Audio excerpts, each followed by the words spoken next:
मेरे प्यारे साथियों, ये हमारे द्वारा शुरू की गई बुक लिस्ट सीरीज की कड़ी में दूसरा वीडियो है।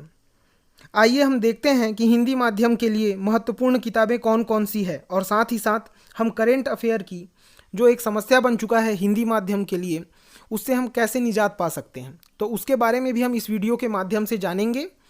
तो आइए हम देखते हैं भारतीय राज्य व्यवस्था के लिए कौन सी बुक चाहिए। और आप लोग जानते भी हैं वो बुक का नाम,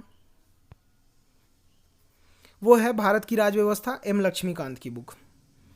अगर मैं कहूँ, अगर आप इस पेपर की तैयारी कर रहे हैं, राज्य व्यवस्था से रिलेटेड आप कोई भी एग्ज़ाम दे रहे हैं, चाहे वो स्टेट पीसीएस हो, चाहे वो रेलवे हो, चाहे एसएससी हो और चाहे यूपीएससी हो, ये बुक आपके लिए एक ब्रह्मास्त्र है। और इसको आप, अगर मेरे अकॉर्डिंग अगर आप सुनना चाहें तो इसको कम से कम आप 15 बार पढ़िए, 15 बार पढ़िए और आपका कॉन्सेप्ट बिल्कुल दूध और पानी को जैसे हंस अलग कर देता है, उसी तरीके से आपका कॉन्सेप्ट जो है, जो विसंगतियां आ जाती हैं, उसको पूरी तरीके से क्लियर कर दिया जाएगा। तो इस बुक को आप मस्ट रीड के कैटेगरी में रखिए। इसके साथ ही हम देखते हैं अर्थव्यवस्था के लिए। अर्थव्यवस्था के लिए एक रमेश सिंह की बुक आती है जो कि टीएमएच पब्लिकेशन की है, लेकिन उसको पढ़ने की आवश्यकता इसलिए नहीं है क्योंकि वो काफ़ी मोटी बुक है, पहली बात। दूसरी बात क्या है कि आपको इतना सिलेबस को आपको कवर करना है, तो इतनी मोटी बुक आप ज़्यादा से ज़्यादा अगर पढ़ेंगे, प्रैक्टिकली अगर देखा जाए तो आप 1 से 2 बार पढ़ पाएंगे, क्योंकि आपको राज्य व्यवस्था भी पढ़नी है। तो उसका एक विकल्प है रामेश्वर सर का नोट्स। आपको सिर्फ अर्थव्यवस्था में आपको शब्दावली को समझना है, चाहे वो जीडीपी से रिलेटेड हो, चाहे वो राष्ट्रीय आय से रिलेटेड हो, चाहे वो अवमंदन से रिलेटेड हो, चाहे वो आर्थिक मंदी हो।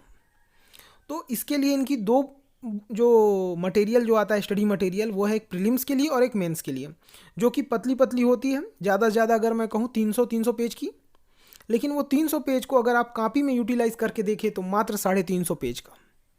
और इसको आप अच्छे तरीके से आप बार बार पढ़ सकते हैं। और उसके साथ ही आप ये भी जानते हैं कि अर्थव्यवस्था के लिए सिर्फ किताबों से कुछ नहीं होना है, क्योंकि अर्थव्यवस्था में आपको बजट पढ़ना होगा, आर्थिक सर्वेक्षण पढ़ना होगा।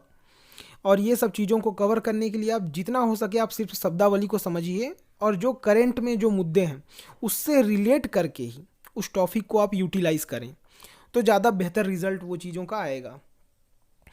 अब हम देखते हैं पर्यावरण के लिए।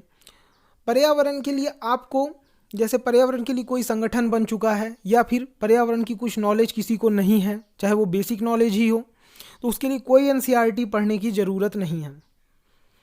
पहली बात, आप दृष्टि का क्विक बुक जो सीरीज आती है उसको आप ले सकते हैं, मार्केट से परचेस कर लीजिए, और बहुत ही अच्छी बुक है। आपको कम समय में आपको बहुत अच्छा नॉलेज दे देगी और जितना आपको चाहिए उतना आपको इस बुक से प्राप्त हो जाएगा।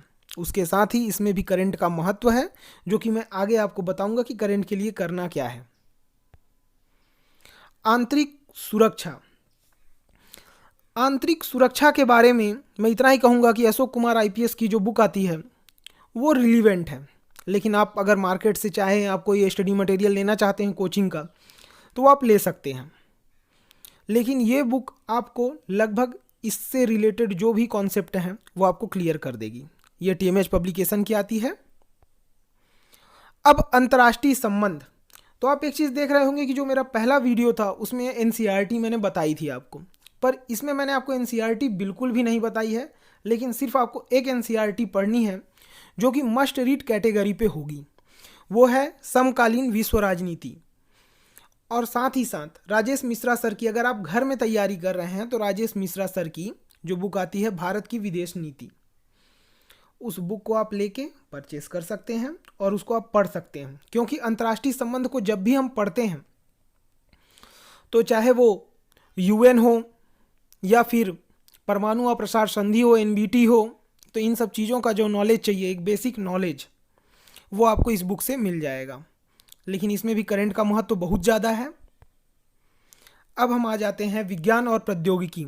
तो जिन्होंने 2020 का प्रीलिम्स दिया है और जिन्होंने पेपर देखा है, वो ये चीज़ ज़रूर जानते हैं कि इसमें इस बार प्रौद्योगिकी से रिलेटेड काफ़ी सारे क्वेश्चंस आए हैं, चाहे वो अनुवांशिकी प्रौद्योगिकी हो, चाहे बीज का अनुकरण वाली प्रौद्योगिकी हो, चाहे वो टेक्नोलॉजी से रिलेटेड हो। तो इसके लिए आपको क्या चाहिए, जो पास्ट में जो चीज़ें बीत चुकी हैं, या जो हमारे पास जो मिसाइल सिस्टम्स है, या विज्ञान का कुछ जो दैनिक लाइफ स्टाइल में अपन यूज़ करते हैं, कोई भी चीज़ हो, तो उसका एक बेसिक नॉलेज आप दृष्टि की इस बुक को परचेस करके ले सकते हैं। अगर आप ज़्यादा बड़ी बुक पढ़ने के आदी हैं तो आप स्पेक्ट्रम की बुक भी ले सकते हैं, पर मुझे नहीं लगता कि आपको इतनी ज़्यादा बुक पढ़ने की ज़रूरत है। ये बुक आप ले लीजिए और इसको आप पढ़ लीजिए। उसके साथ ही आप इसको करंट से रिलेट करके चलते रहिए, क्योंकि जो करंट में जो टॉपिक बीत रहे हैं वही आपको प्रौद्योगिकी से रिलेटेड ही क्वेश्चंस आएंगे प्रीलिम्स में। अब जो अपना चौथा पेपर है वो है इथिक्स।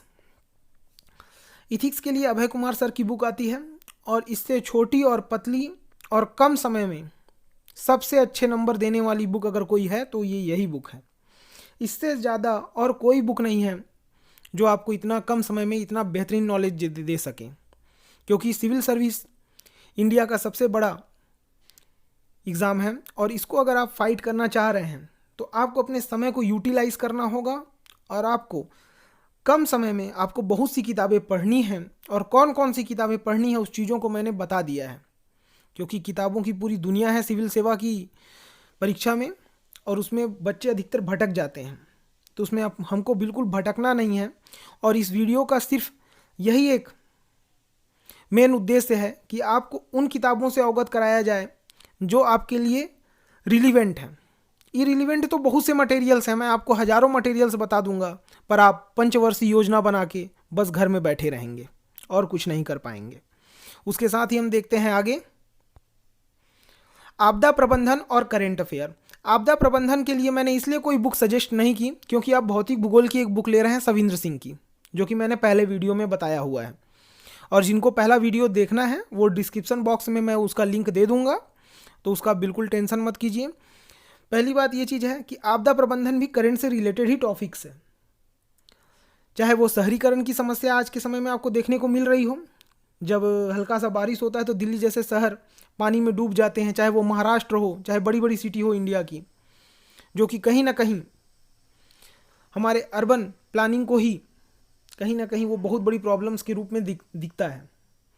उसके साथ ही हम देखते हैं, मैंने जो आपको वीडियो के फर्स्ट में जो चीज़ दिखा होगा कि द हिंदू को मैंने बिल्कुल इग्नोर किया है, उसके पीछे सिर्फ एक ही रीज़न है।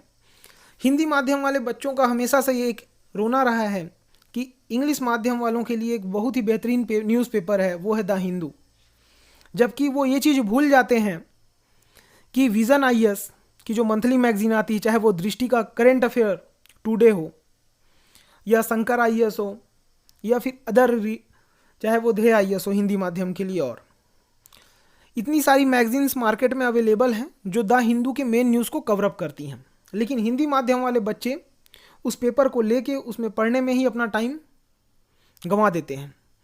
तो हमको वो चीज़ नहीं करना है, क्योंकि हमको द हिंदू का जो मटेरियल है वो तो मिल ही जा रहा है। साथ ही साथ हम करंट में कैसे बने रहें, एक छोटा छोटा नॉलेज, तो उसके लिए अपन राष्ट्रीय संस्करण का कोई भी एक न्यूज़पेपर ले सकते हैं, चाहे वो जनसत्ता अगर आपके सिटी में अवेलेबल हो तो आप जनसत्ता ले लीजिए, चाहे आप दैनिक जागरण ले लीजिए राष्ट्रीय संस्करण, चाहे अगर आप और कोई एरिया में रह रहे हैं तो वहाँ पे नवभारत या पत्रिका जो भी चीज़ें चल रही हो उसको आप ले सकते हैं, लेकिन उसको आप सिर्फ एक न्यूज़ के रूप में फॉलो करिए, आपको पूरी तरीके से नहीं पढ़ना है। उसमें ज़्यादा से ज़्यादा आप ऐसा पढ़िए कि 15 मिनट में आपको हर चीज़ पता चल जाए कि देश दुनिया में क्या चीज़ घटित हुआ है। अब इसके साथ ही साथ सरकारी मैगजीन आती है योजना, कुरुक्षेत्र और विज्ञान प्रगति। विज्ञान प्रगति आपको प्रौद्योगिकी से रिलेटेड नॉलेज दे देगी, कुरुक्षेत्र आपको ग्रामीण सेक्टर के बारे में जो योजनाएं जो चल रही हैं और ग्रामीण क्षेत्र में कितना उसका मतलब प्रभाव देखने को मिला है, एक सरकारी डाटा आपको कलेक्टिव रूप में मिल जाएगा इसमें। तो ये हर मंथ आती है मैगजीन, इसको भी आप हर मंथ पढ़िए। उसके साथ ही न्यूज़ चैनल, तो न्यूज़ चैनल आप आज तक जैसे वाहियात चैनल हो, चाहे एनडीटीवी हो, और आप जी न्यूज़, ये सब बिल्कुल मत देखिए, क्योंकि वहाँ पे आप डिबेट को सिर्फ आप इंटरटेनमेंट के पर्पस से देख सकते हैं अगर आपको बोर लग रहा है तो। अगर आपको न्यूज़ रिलीवेंट चाहिए, पर्टिकुलर आप 10 से 15 मिनट में न्यूज़ देखना भी चाह रहे हैं, जैसे आप पेपर नहीं पढ़ पाए, तो आप राज्यसभा देख लीजिए या डीडी न्यूज़ देख लीजिए।